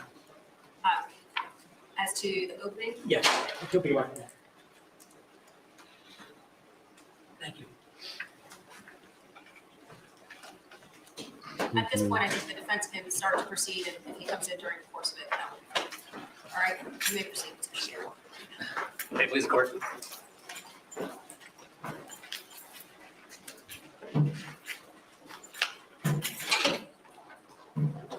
Good afternoon, ladies and gentlemen. Thank you again for your time and attention. Really appreciate it. Now, Hello. the most important concept of this case is a statement I'm going to go over for you right now. That statement is, if not Tiernan Amato, then who did this? Now, however, what I want to make clear is that that argument is not legally sufficient to convict Mr. Amato of murder. That is the most important concept in this case. If not him, then who? He looks really It's not nervous. legally sufficient to convict Mr. Amato of murder. Now, your legal duty as the jury in this case is to determine whether the state has proven that Mr. Amato is guilty of committing these murders beyond a reasonable doubt. Your legal duty is not, however, to determine exactly what happened in the Amato household between January 24th and January 25th, 2019. These are two separate questions. But your legal duty in this case is to determine whether I'm bald and I don't give a fuck. I don't give a fuck. Shave your head. It's all how you wear yourself. If you are bald and you carry yourself with confidence, women will like you no matter what. But the shit with guys thinking that they have to go out and get these fucking surgeries or put shit on their head to grow their hair back. Just shave your head, bro. Just shave your head, get with it, and have confidence. And chicks will still like you. I see all these fucking ads with like, rub this in your head and put this here and this and that. Just shave your head, bro. Some of the most sexiest guys in Hollywood that all these magazines say are fucking bald. The Rock, Stone Cold Steve Austin, whatever, Bruce Willis, you know, what they say, all those, you know, the women go crazy for all those fucking Jason Statham, you know, just shave your head, bro. It's okay. Just fucking shave your head. the state has met its burden to I don't prove give Mr. a Amato's fuck. guilt beyond a reasonable doubt. I ain't got no Mr. one. Amato is Fucking, not guilty I have no one to because the impress evidence will show anymore. these three most important facts in the case.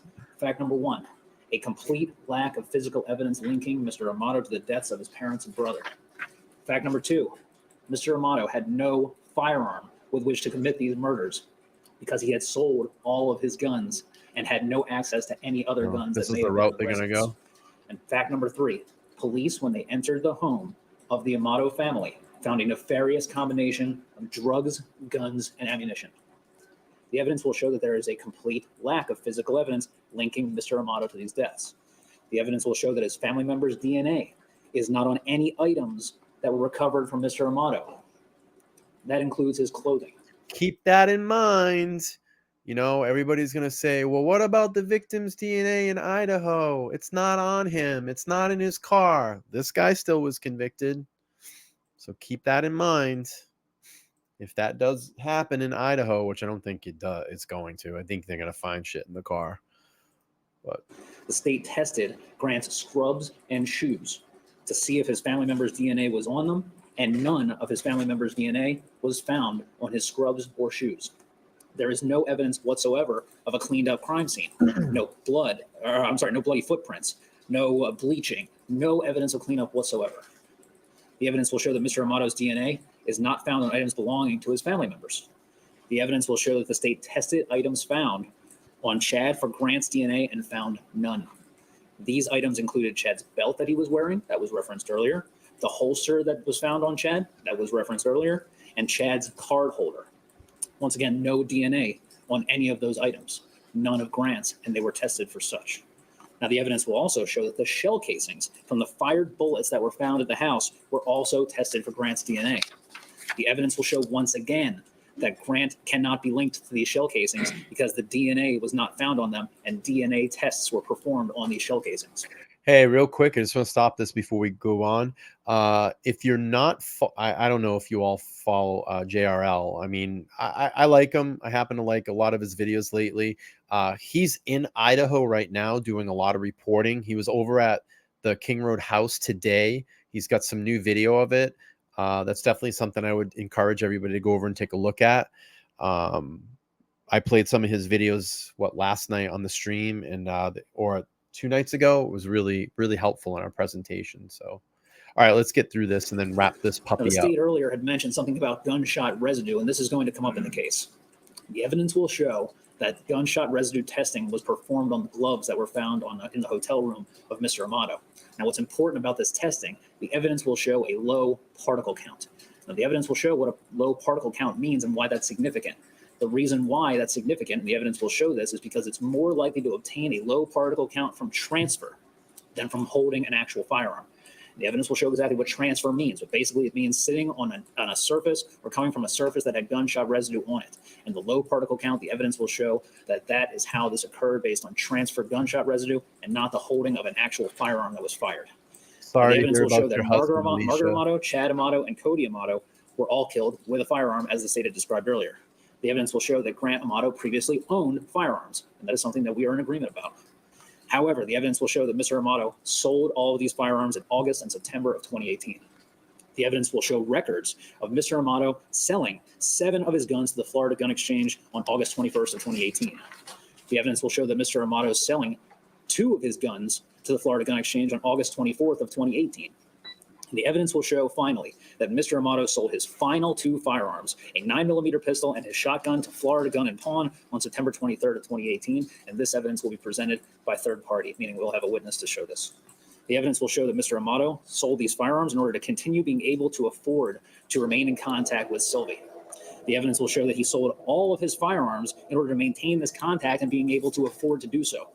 The evidence will show at this time that Grant Amato owned no more guns and therefore could not have killed his parents because he had no guns with which to do so. In addition, the evidence will show that there were still guns in the home, but one was Cody's 9mm pistol and the others were locked up in Chad's bedroom. The evidence will show that Cody's 9mm pistol was his carry pistol that he took with him when he left the home. Cody would take this pistol to work, and therefore Mr. Amato had no access to this pistol at the time Cody, Margaret, and Chad had died. Also, the evidence will show that any additional firearms that were in the house were locked up in Chad's bedroom, safe, and closet. The closet was actually locked at the time the police entered the Amato home on January 25th of 2019. The evidence will show that not only did Mr. Amato sell all of his guns, but that he had no access to the guns that were left over in the home. The evidence will show that this is one of the main reasons Mr. Amato could not have shot his parents, because he had no gun with which to do so. In addition, the evidence will show that Mr. Amato is no professional shooter and has no training whatsoever in using a pistol. This is important because he would be incapable of committing these murders all at this time, with this frequency and this short amount of time, without such training.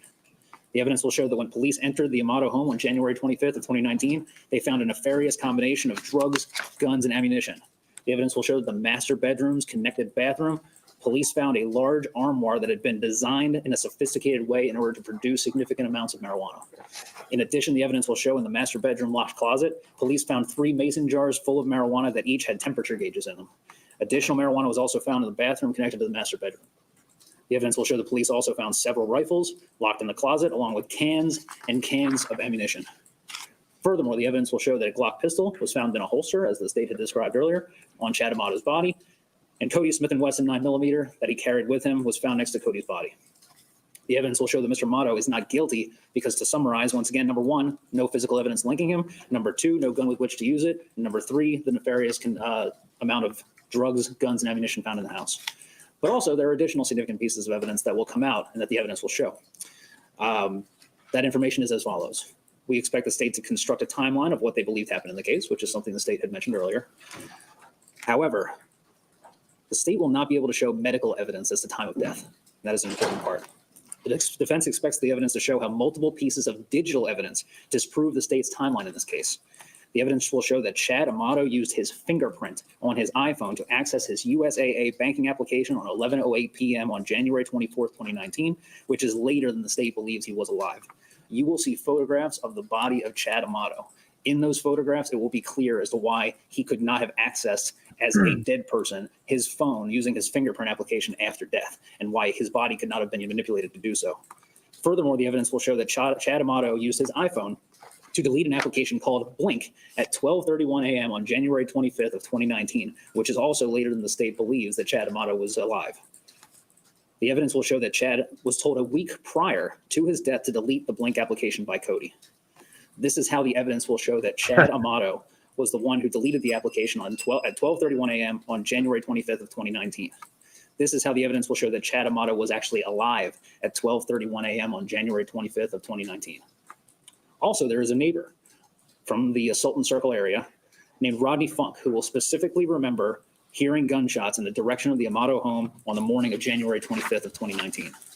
The evidence will show that these critical pieces of evidence will disprove the state's timeline of events in this case, which further supports Mr. Amato's innocence in the case. Also, when the police arrived to the Amato home, they actually entered the home. And what's important, when the state had described the lack of forced entry, the police in the case, when they had entered the home, also created no sign of forced entry. So when they entered the home, using a pocket knife caused no damage to the exterior of the home. So there are similarities in that after the police entered the home, they left no sign of forced entry. And when they had looked at the home initially, there was no sign of forced entry. Furthermore, they found wet blood around Cody Amato, and they found wet blood around Chad Amato. Evidence that also supports Mr. Amato's innocence is that he had no motive whatsoever to kill his family members. The evidence will show that the relation between Mr. Amato and his parents and brother will show a clear lack of motive. There was absolutely no friction between Mr. Amato and his mother, Margaret. The two were close, and she supported Grant to an incredible degree financially, along. Got a $4.99 super chat. Just Veronica says, happy to stumbled upon you. Well, we're happy for you to be here. You know, I don't do, I've been kind of peeling back on, you know, my audience knows, you know, I've been peeling back on the Idaho streams. When I do an Idaho stream, I usually have a pretty slamming panel of guests, and, you know, we'll get 400 to 600 people in here on some nights, but you know, you got to do other stuff. We got to do other content here, you know, and I still say this. I think it's a shame that people are missing out on this, because the smaller streams are some of the better streams that we have. And for, you know, the 20 or so people that are in here this evening, this is a real commitment to the channel. They really care about what's going on over here. And, you know, like I said, I think some of the better stuff, you know, from the audience, some of the conversations we have come out better on some of these smaller streams. So I say it to my subscribers, you all are missing out. You know, just because it doesn't say Idaho in the title doesn't mean that it's great it's not great content, because we have a lot of fun over here. We do. All right, let's get through the rest of this and then wrap this puppy up for the night. With Chad Amato as well. Thank the you. Evidence will show that Cody Amato and Grant Amato were inseparably close, and that even Cody took care of Grant financially to a significant degree. Cody even paid for a lavish trip to Japan, something that the state had mentioned earlier, that included Grant and their mutual friend Jericho Fine. The evidence will show that Cody paid for Grant's entire portion of the trip back in December of 2018, which was a month prior to Cody's death. The evidence will show that whenever Mr. Amato had an issue, Mr. Amato in this portion being Grant, that required monetary support, he received it from his father, mother, and brother. The evidence will show that Chad and Cody gave Grant their bank cards to make sure that Grant had monetary support. The evidence will show that Grant always had the support, and that there was no motive whatsoever to kill his brother, his mother, and his father. The evidence will show, and you all will hear Grant's description of his actions on January 25th and 24th. You know, my real goal is this. You know, I get it. The Idaho stuff, you know, we'll get 400 to 600 people. I think my biggest live was almost 700 people one night on the Idaho stuff. My goal is this. If I can get at least 100 people in the room every single night, no matter what stream I'm doing, I think that would be a great goal to reach for. But that all needs, you know, everybody's participation in this.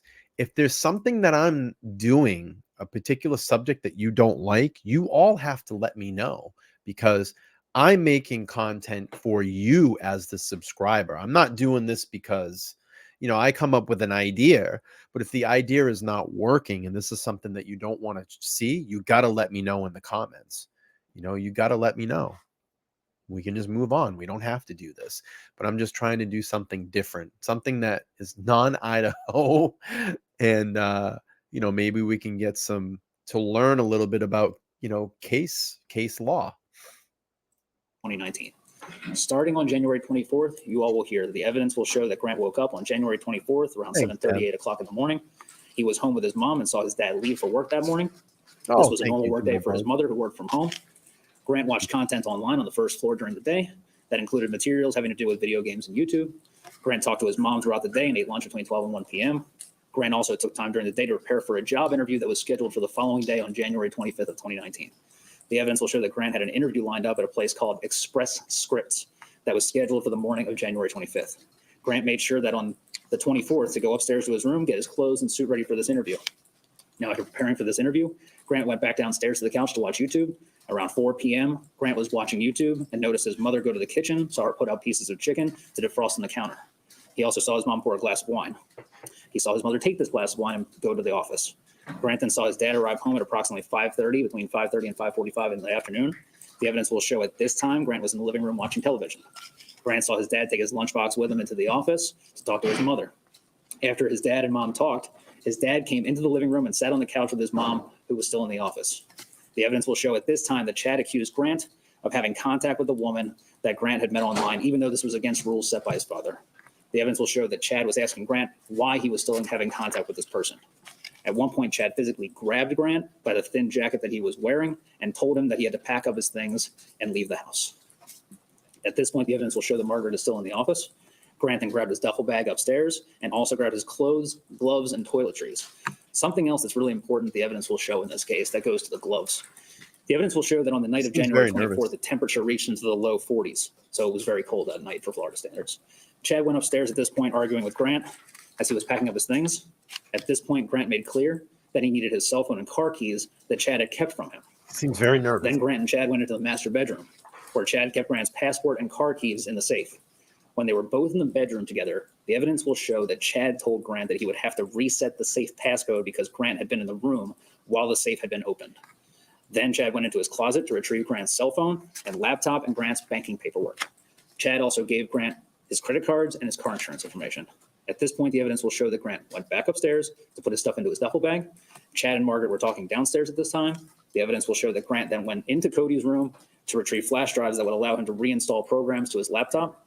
After this, Grant then went downstairs with his stuff that he had packed up and went through the garage to put his duffel bag into the backseat of his car. Grant then went back into the house, back upstairs while his dad continued to speak to him. The evidence will show that Grant then grabbed his suit from his closet for his interview the next morning. Grant then probably making notes on the file, or maybe might be answering emails, like stuff like that. So yeah, they work. They work through when they're in a trial. some heavy coats and shoes because of the cold weather, and then he took them down to his car. Thank you so much. After Grant put his clothes in the trunk of his car, he spoke to his dad on the driveway for about an hour and a half. Love the smaller shows. Grant then went back inside and upstairs, and at one point after Grant had returned upstairs, Chad came to talk to him and gave him a credit card for one night stay at a hotel. Grant then noticed that Cody had come home as he had saw headlights pull up to the home. Cody then came into the house and Grant saw Cody in the kitchen. Grant then left his dad and Cody as they were talking downstairs. Grant went upstairs to transfer files to his flash drive, something that the state had brought up earlier. Then Cody came into the room while Grant was transferring the files. At this time, Cody gave Grant his debit card for anything Grant needed to take care of himself while Cody tried to smooth things over. Grant made it clear to Cody that he didn't expect to be back to the house anytime soon. And the conversation ended with Cody and Grant talking both downstairs and walking out together as they talked to avoid Dad. Grant said goodbye to his mother. And when Grant went to his car, it was between about 12 and 12:30 in the morning. This is when the evidence will show that Grant went to his local Publix because he knew he could get onto the Wi-Fi there at the Publix in the parking lot.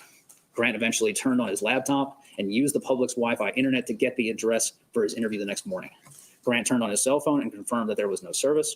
Grant eventually slept in his car and left for his interview the next morning around 6:45, 7 in the morning.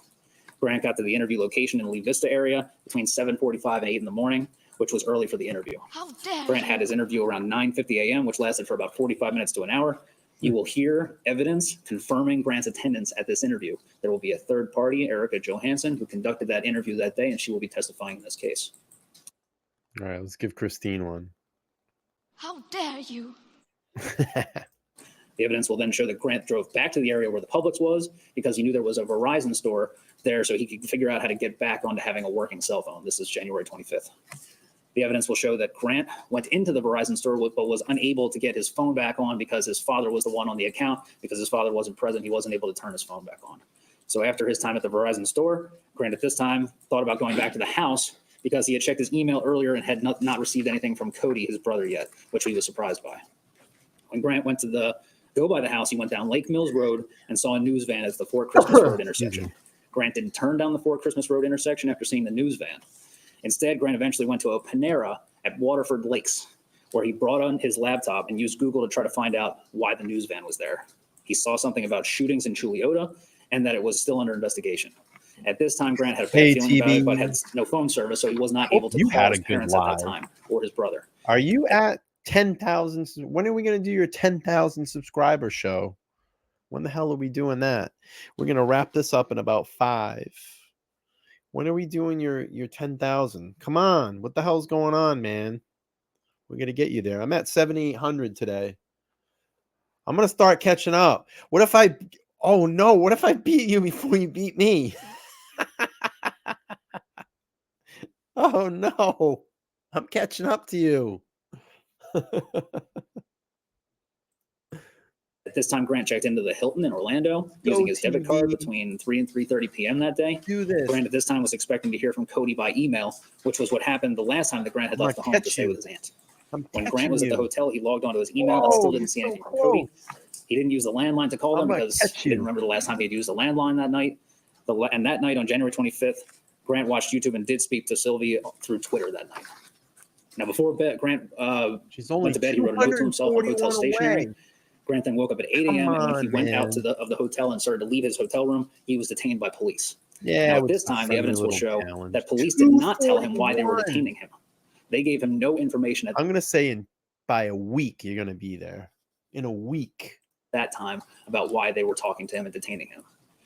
He was not even told by Seminole County police officers who were there why that had occurred. When you get to 10, we're gonna do a big celebration stream for you. When we get to 10, we'll get you. I'll come over and hang out. I'm so proud of you of what you've done. 10,000 subscribers, when you get there, that's something to be really proud of. You've worked really, really hard. I've gone back and been watching a lot of your old videos, and you have come a long way on this platform.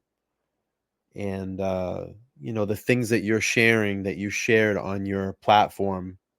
If you all haven't seen, you need to go back and watch Tanya's older videos. Like, go back and hit that old, previous or oldest videos and listen to her story. It's pretty amazing. She's come a very, very long way. And she's been through a lot, like myself. And I was watching some of her older videos on my break at work today, and they were very touching. So go over and check her out. If you guys are on here and you haven't, go support Tanya. Let's get her to 10,000 subscribers. She's got a great channel, and she's really come in her own.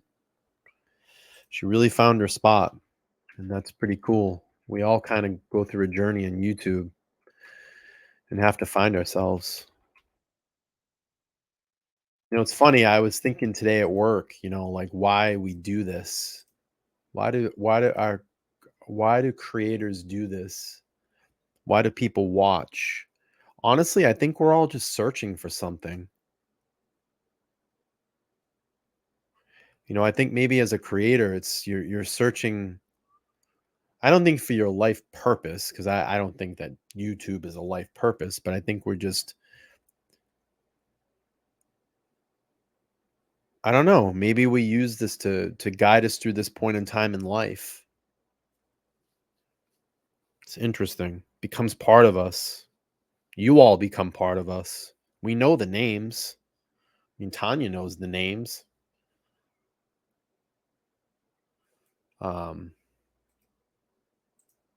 And you guys don't understand how important you all are to us. Believe me, we think about all of you. We know your stories from what you tell us in the chat.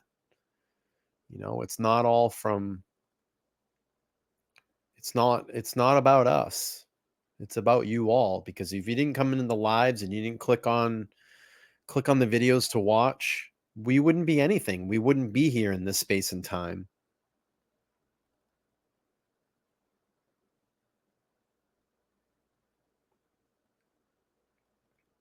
I've done a lot of reflecting. I would love to do this full time.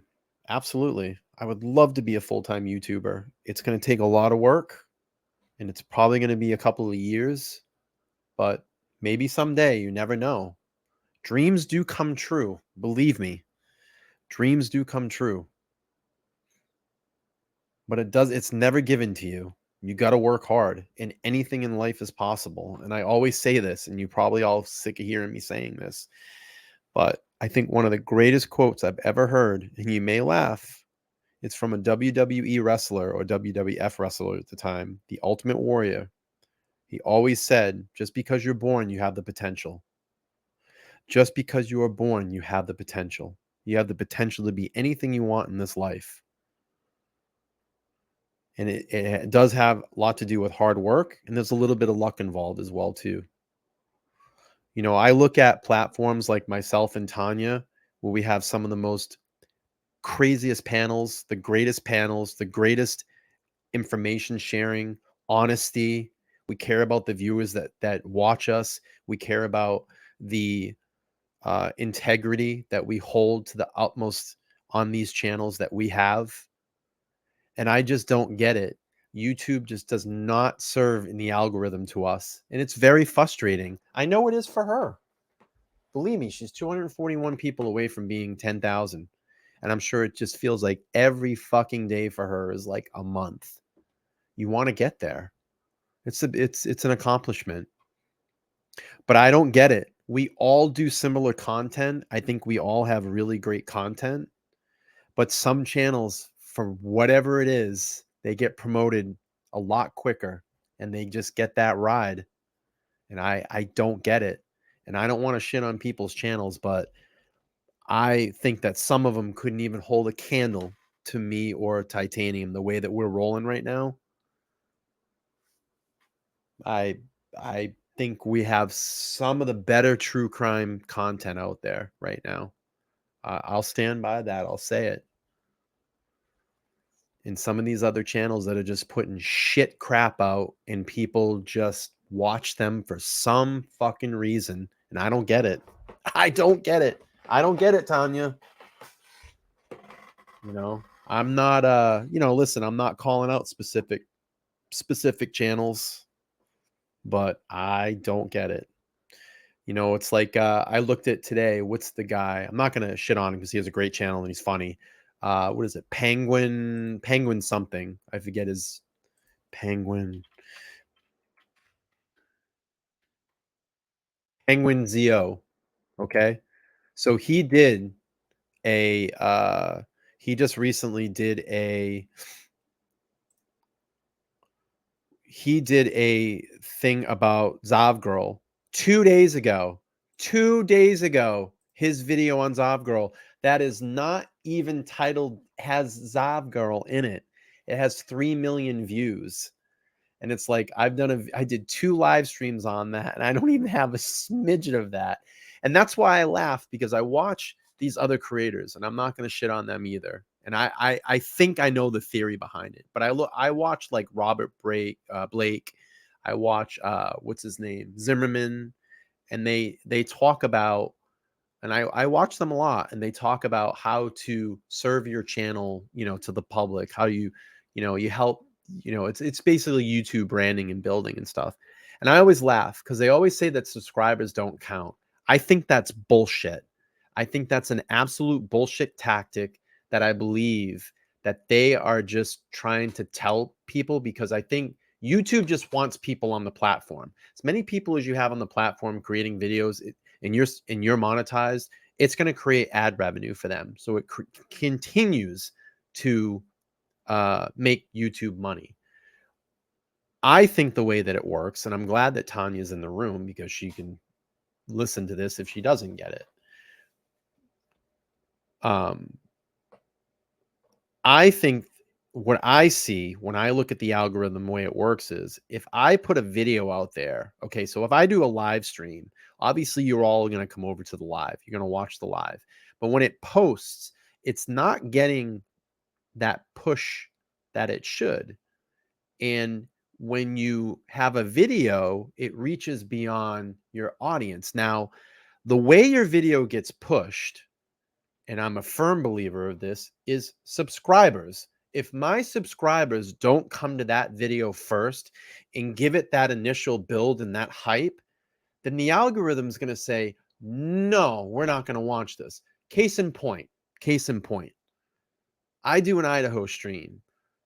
That'll get 5 to 10,000 views and beyond. I got one that's 70,000. For some weird reason, the algorithm just loved that. But if I do like a Grant Amato stream and I upload that, my subscribers don't come to it, it's not going to get pushed.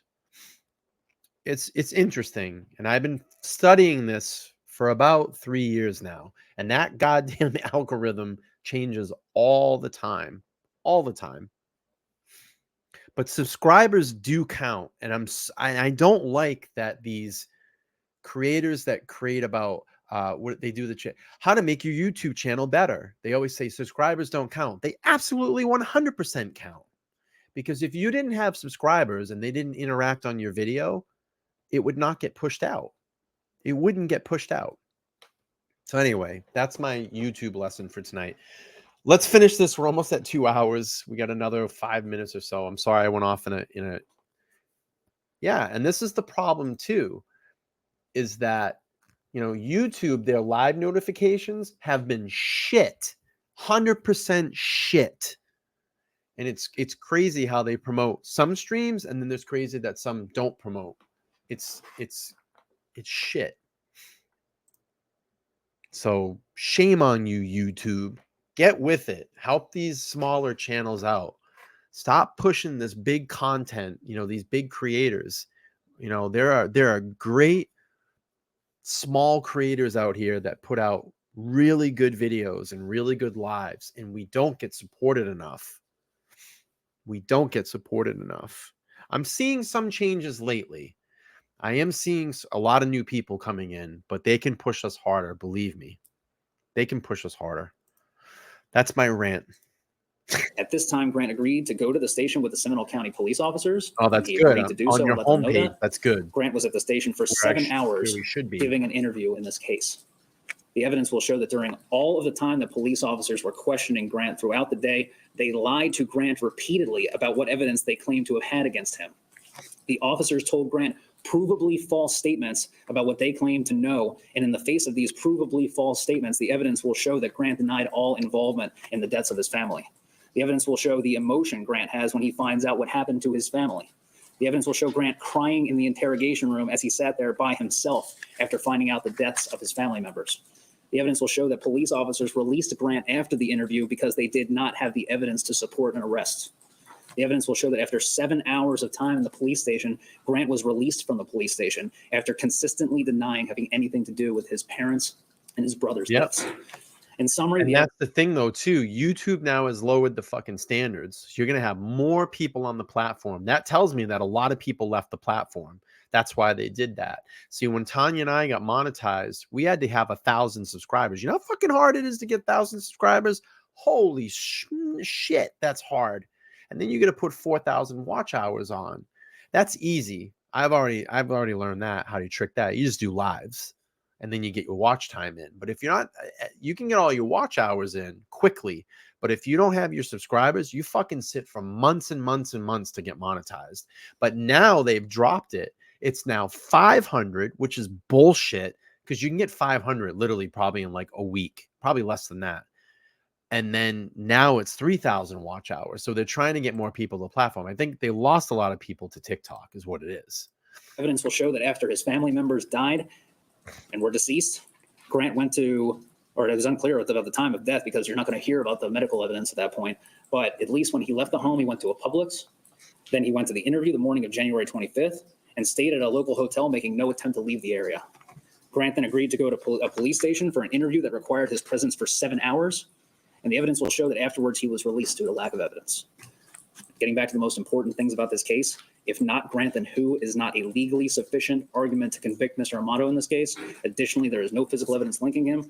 Mr. Amato had no gun with which to perform these murders, and a nefarious combination of drugs, guns, and ammunition was found in the house. Based on these facts, Mr. Amato is not guilty in this case, and accordingly, Mr. Amato had nothing to do with his parents and brother's deaths. Therefore, after all the evidence is shown in this case, we will request you all to return a verdict of not guilty. Thank you. All right.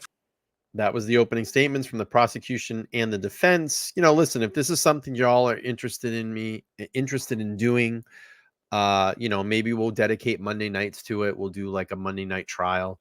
We can go through some of these cases. You know, again, I'm just going to go on a little bit before I end here. And, you know, there's some really, really great creators out there that are just not getting pushed enough.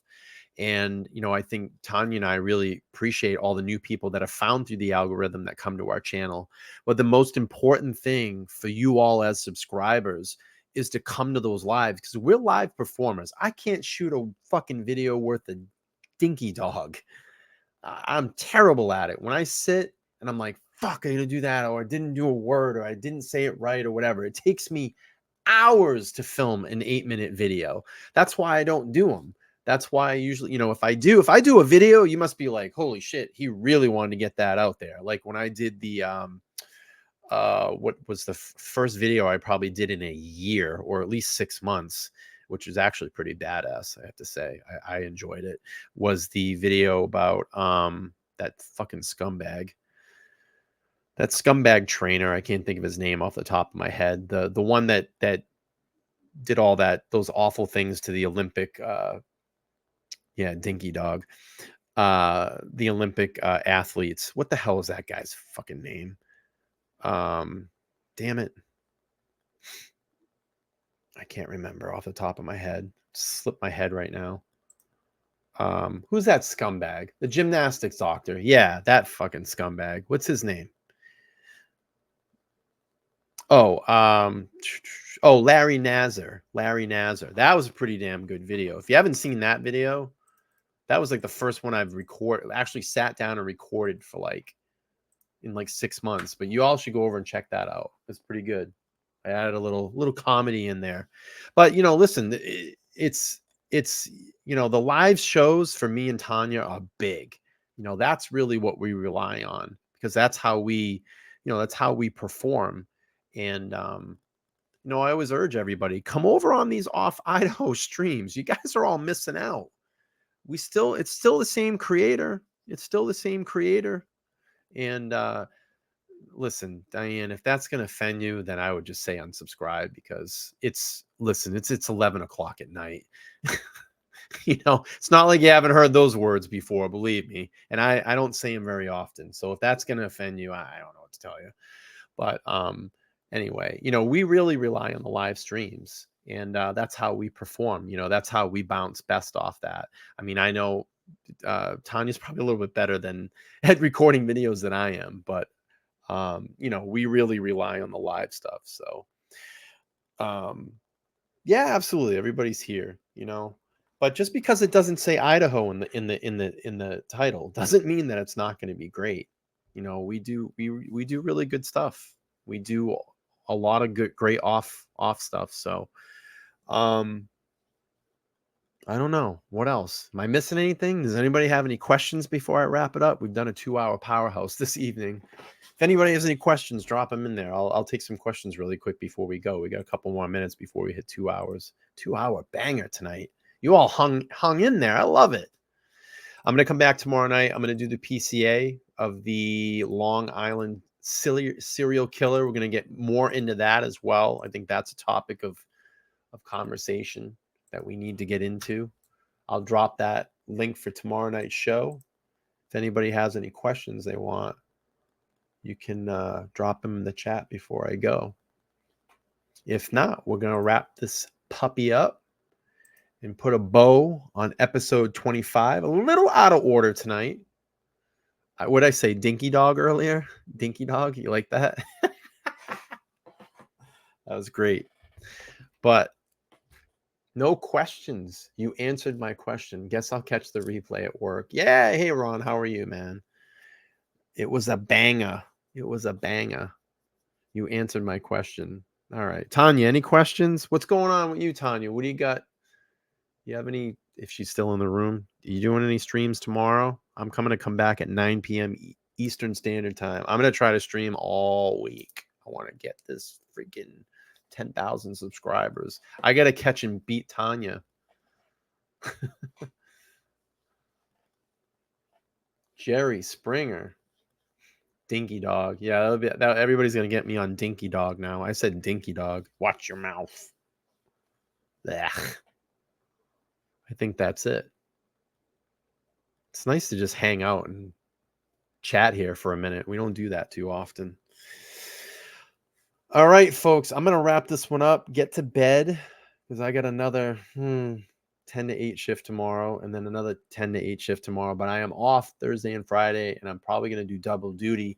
Maybe I'll go over and hang out on Tanya's channel if she wants me over there. Just let me know.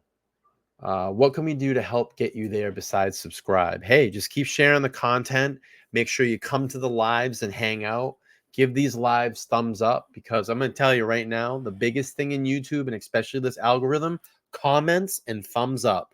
Comments and thumbs up. That's the most important things. That's what I need out of everybody. Comments and thumbs up. That means comments after the video posts, even if it's just to say hi, whatever. That's what the algorithm is liking right now. I'm telling you, that's what the algorithm is liking. So if Tanya's still in the room, tell your subscribers, comments and thumbs up. That's the most important thing right now. That's what YouTube is pushing. All right, we're going to wrap this puppy up, put a bow on it, send this one into the bank, into the archives. Episode 25, Grant Amato, opening statements from the prosecution and defense. Appreciate you all being here. If you watch this on replay, hashtag replay in the comments. You know that I will download this and re-upload this. Try to get it a little bit more buzz. It's what we always do here, is the replays and the rewinds. And if you want to watch it, then you can. I appreciate everybody coming in the chat this evening, hanging out. I love all you all. You are the ones that make this globe spin, you know. And I appreciate all the super chats this evening too.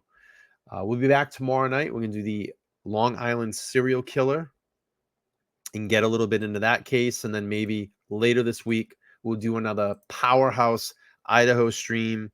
I think there's been some new documents that have come out, and JRL is out there right now, and I'm sure he's going to have some new stuff. He was at the Idaho house today doing an update, so maybe we'll hear something there. All right, y'all, you be safe. Don't take any crap from anybody. I don't know why I said that. I just felt like saying it. But we'll give you a little one of these before we head out. All right, folks. Have a good night. Bye.